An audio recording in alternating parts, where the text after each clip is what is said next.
নাসিহা foundation, রবের সন্তুষ্টিতে কল্যাণের পথে। অনেকেই মনে করে থাকেন যে এই হাদিস রাসূলুল্লাহ সাল্লাল্লাহু আলাইহি ওয়াসাল্লাম হাদিসের মধ্যে এসেছে মান ক্বালা লা ইলাহা। আমরা ফজিলত নিয়ে আলোচনা করি নাই। ফজিলতের একটা অধ্যায় আছে, খুবই গুরুত্বপূর্ণ, আলোচনা করা দরকার, কিন্তু সেটা আলোচনা করবো না, সময় নেই। এই কালেমার অনেক বিশাল ফজিলত রয়েছে যেগুলো আপনাদের সকলে জানা থাকা দরকার। যদি অন্য কোনো সময় আমরা শুধু কালেমা তাওহীদের ফজিলতের উপর একটা ক্লাস নিই তাহলে আলোচনা করব। মান ক্বালা লা ইলাহা ইল্লাল্লাহ দাখালা জান্নাহ, যে লা ইলাহা ইল্লাল্লাহর কথা বললো, মানে লা ইলাহা ইল্লাল্লাহ ঘোষণা দিল, সে জান্নাতে প্রবেশ করলো। লা ইলাহা ইল্লাল্লাহ ঘোষণা দিল, সে জান্নাতে প্রবেশ করলো। এই হাদিস থেকে বোঝা যায় যে লা ইলাহা ইল্লাল্লাহ বললেই জান্নাতি।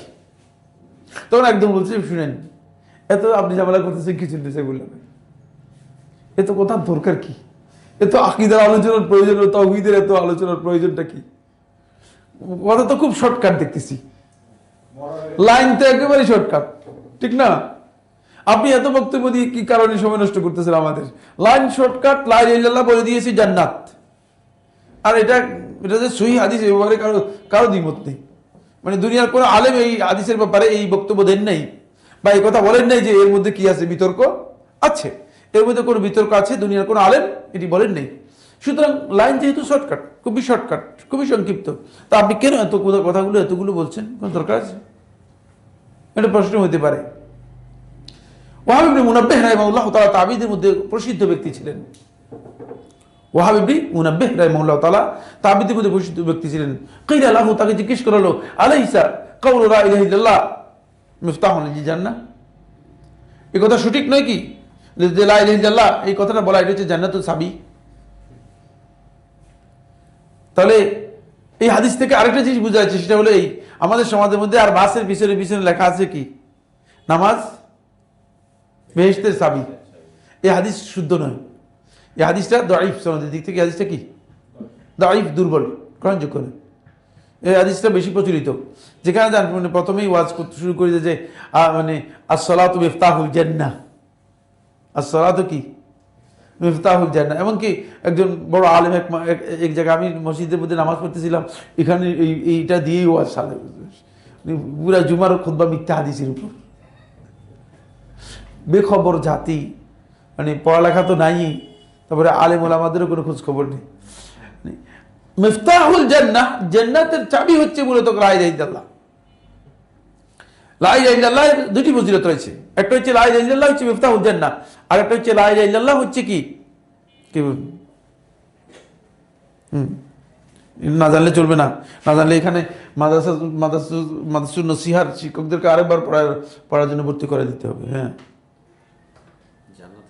না এটা তো বলেই দিলাম না, আমি যেটা বলছি এটা বললে মানে অতিরিক্ত কি হলো, এটা তো পুরোটাই গলত হয়ে গেল। লা ইলাহা ইল্লাল্লাহ এর আরেকটি গুরুত্বপূর্ণ ফজিলত রয়েছে। না না, এটা তো মানে এই তো ফজিলতের শেষ নাই, কিন্তু যে ফজিলতটার সবচেয়ে শ্রেষ্ঠ ফজিলত হিসেবে হাদিসের কিতাবের মধ্যে এসেছে। হ্যাঁ, কে বলতে পারবেন হাদিসের কিতাবের মধ্যে এসেছে? আপনারা তো মনে হয় আমাদের কথা শুনেন না, এখানে কথা শোনা যায়, পিছনে শোনা যায়। আপনারা বলতে পারবেন? কেউ একজন বলতে পারবেন না? হ্যাঁ, সুনান তিরমিজির হাদিসের মধ্যে রাসূলুল্লাহ সাল্লাল্লাহু আলাইহি ওয়াসাল্লাম বলেছেন যে আফদালু যিকরি লা ইলাহা ইল্লাল্লাহ ওয়া আফদালু দুআই আলহামদুলিল্লাহ, সবচেয়ে শ্রেষ্ঠ দোয়া হচ্ছে আলহামদুলিল্লাহ, আর সবচেয়ে শ্রেষ্ঠ জিকির হচ্ছে লা ইলাহা ইল্লাল্লাহ। এটা কি আপনি জানেন না মনে হয় কেউ? হ্যাঁ, কই জানেন? জানলে জানি বললাম, মানে এই সমস্ত কথা কিচ্ছু চলবে না, এগুলো কিচ্ছু চলবে না, কিছু চলবে না, এগুলো কিছু চলবে না। জানি মানে অবশ্যই জানতে হবে, এবং কি মানে সব লা ইলাহা ইল্লাল্লাহ এর ফজিলতের মধ্যে এই দুটি জিনিস খুবই গুরুত্বপূর্ণ। একটা হচ্ছে মিফতাহুল জান্নাহ, জান্নাতের চাবি, যেটা আলোচনা করতেছিলাম। আর একটা হচ্ছে লা ইলাহা ইল্লাল্লাহ হচ্ছে আফজালুল যিকির, সবচেয়ে শ্রেষ্ঠ জিকির। অনেকে আছে যে জিকির করেন কিন্তু জিকিরও বুঝেন না। তো শয়তান লাআনাতুল্লাহ আলাইহি, এখানে মানে প্রসঙ্গত বলে দিচ্ছি, এটা আলোচ্য আকীদার আলোচ্য বিষয়ের মধ্যে, তবে আকীদার মধ্যেই গুরুত্বপূর্ণ। কারণ হচ্ছে শয়তান লাআনাতুল্লাহ দেখলো যে মানে কি করা যায়। এখন আল্লাহর বান্দারা যদি এই শ্রেষ্ঠ জিকির যেটা আছে, এই শ্রেষ্ঠ জিকিরের মধ্যে লিপ্ত হয়ে যায়, তাহলে শয়তানের জিকির তো আর করতে পারবে না, শয়তানের ইবাদত তো আর করতে পারবে না, শয়তানের ইবাদত থেকে তো বেরিয়ে যাবে। তখন শয়তান একটা বুদ্ধি করলো, শয়তান একটা জিকির আবিষ্কার করলো, বললো যে লা ইলাহা ইল্লাল্লাহ বলবা খাফি আস্তে, আর ইল্লাল্লাহ বলবা জোরে, এটা হচ্ছে জলি। বললে এটা হলো শয়তানের জিকির, এটা হলো শয়তানের জিকির। কথা বুঝতে পেরেছেন? এটার নাম দিয়েছে নফি ইসবাতের জিকির। লা ইলাহা ইল্লাল্লাহ বলবে না, লা ইলাহা ইল্লাল্লাহ বলবে জোরে। আরে বেটা শয়তান, শয়তান দেখে কত বুদ্ধিজীবী, মানে শয়তান বুদ্ধি করে, মানে এমন ভাবে শয়তানের ইবাদতের মধ্যে নিয়ে গিয়েছে, এমন ভাবে শয়তানের আনুগত্যের মধ্যে নিয়ে গিয়েছে শেষ পর্যন্ত, মানে এই জিকির এটা হচ্ছে সবচেয়ে শ্রেষ্ঠ জিকির তাদের কাছে, যেটা আল্লাহ এবং তার রাসূলের বক্তব্যের বাইরে। এবার একদল বের হয়েছে, বলতেছে এত লম্বা লম্বা করে লাভ কি তোমার, লা ইলাহা একটু করে শুধু ইল্লাল্লাহর মধ্যে চলে আসো, শুধু ইল্লাল্লাহর মধ্যে জিকির চলে। প্রায় মসজিদের মধ্যে চিল্লে মানে ফজরের পরে, মাগরিব পরে, ঈশার পরে ইল্লাল্লাহ ইল্লাল্লাহ জিকির করতেছে। ইল্লাল্লাহ মানে গায়রুল্লাহ, আল্লাহ ছাড়া অন্য কিছু, আল্লাহ ছাড়া অন্য কিছু।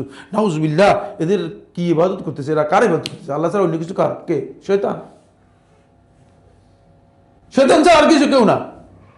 মানে শয়তান দেখেন কি সুকৌশলে, আর শয়তানের নিজের ইবাদতের মধ্যে এটাকে কি করেছে, লাগিয়ে দিয়েছে। শয়তান একটা কৌশলের মধ্যে কি করেছে, তার ইবাদতের মধ্যে লাগিয়ে দিয়েছে ইল্লাল্লাহ। এবার একদল আছে বলছে, শুনো ইল্লাল্লাহ এত লম্বা করার দরকার কিসের, ইল্লাহ বাদ দাও, শুধু আল্লাহ আল্লাহ লাগাই দাও,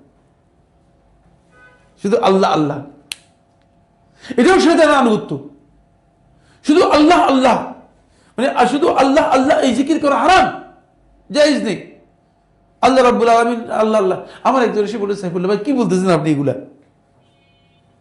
আমি আল্লাহ আল্লাহ করবো, আল্লাহকে ডাকবো, আর আল্লাহ তাআলা বুঝি আমাকে গুনাহ দিবেন অথবা আমাকে শাস্তি দিবেন, এটা কেমনে হয়?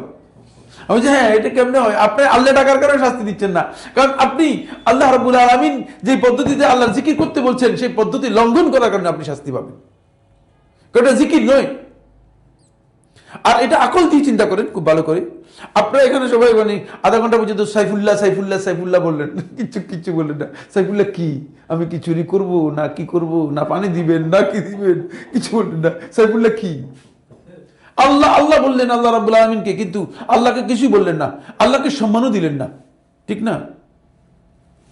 যে মানে আল্লাহ বললেন, আল্লাহ তাআলা ইসমুল জালালা, মহিমান্বিত নাম। এটা তখনই জিকির হবে যখন এর মধ্যে পবিত্রতা, প্রশংসা অথবা স্তুতি অথবা বড়ত্ব যুক্ত হবে, তখন জিকির হবে। বুঝতে পেরেছেন? শেখুল ইসলাম ইবনে কাইয়্যিম রাহমাতুল্লাহ বলেন, এই চারটি জিনিস যুক্ত করে এটা জিকির হয়, অন্যথা জিকির হয় না। এটা তাহলে আল্লাহ তাআলার নাম হয়। তো আল্লাহ রাব্বুল আলামিন নাম আল্লাহ আল্লাহ বললেন আল্লাহকে, এটা তো সুউল আদব, বেয়াদবি। আপনি মনে করেন প্রেসিডেন্ট ইউনূস, প্রধানমন্ত্রী ইউনূস ইউনূস ইউনূস ইউনূস, তার সামনে গিয়ে বুঝলেন না বলে ইউনূস ইউনূস ইউনূস, আপনারা তো গুলি করে হত্যা করে ফেলবে, অথবা আপনাকে বেঁধে রাখবে, বলবে যে না পাবনা নিয়ে যাও, মহা সমস্যা মনে হয়।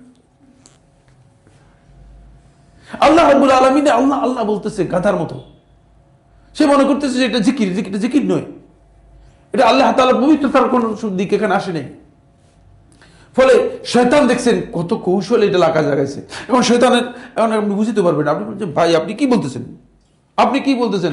আল্লাহ আল্লাহ জিকির করে হারাম জায়েজ নেই, আল্লাহর নাম উচ্চারণ করতেছি, আল্লাহর সম্মান তো করেন নাই, অসম্মান করতেছেন। সম্মান করে নাই, দুনিয়ার কোনো ব্যক্তিকে তার নাম ধরে ডেকে মানে তাকে কোনো কিছু না বলা, কোনো ধরনের প্রশংসাও না করা, কোনো ধরনের নির্দেশও না দেয়া, কোনো কিছুই না বলা, এটা অপমান ছাড়া আর কি, এটা আর কিছুই না। আল্লাহ তাআলাকে বললে যে আল্লাহ ক্ষমা করেন, তাহলে এটা একটা কি হলো, সেন্টেন্স হলো। আপনার বক্তব্যের উপর এটা সেন্টেন্সই হয়নি, কিছুই হয়নি, আপনি সেন্টেন্সই হয়নি। সুতরাং এই পদ্ধতি আবিষ্কার করেছে, এটা হলো শয়তানের কাজ। শয়তান মূলত এই কালিমাত তাওহীদের মধ্যে শয়তানের এই মানে এই কাজ করে দিয়েছে। ফলে এটা ছিল আফজালুল জিকির, এটা ছিল আফদালুল জিকির, সবচেয়ে শ্রেষ্ঠ জিকির। কিন্তু শয়তান কৌশল করে এটাকে নিয়ে গেছে আরদালুল জিকির, সবচেয়ে নিকৃষ্ট জিকির, কারণ এটার মধ্যে শয়তান ভাগ করে দিয়েছে। শয়তান এটাকে কি করেছে, ভাগ করে দিয়েছে। আসেন, নাসিহা ফাউন্ডেশন, রবের সন্তুষ্টিতে কল্যাণের পথে।